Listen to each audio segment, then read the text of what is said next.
Hello, welcome to Do It Yourself channel. Today I will show you how to make our double tapping our power button to open our application, whatever application we want. So how to do it? By default it's a camera, but to change it we have to go to settings, here advanced features, and under side button we have double press. So as you can see, by default it will launch a camera. Let's see, double tap and camera is on.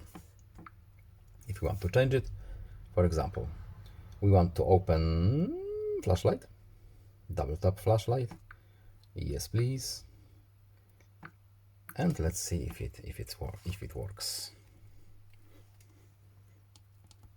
Yes, our flashlight is on. So I hope this video was helpful to you. Please leave a like and subscribe. Have a nice day and see you in the next video. Goodbye.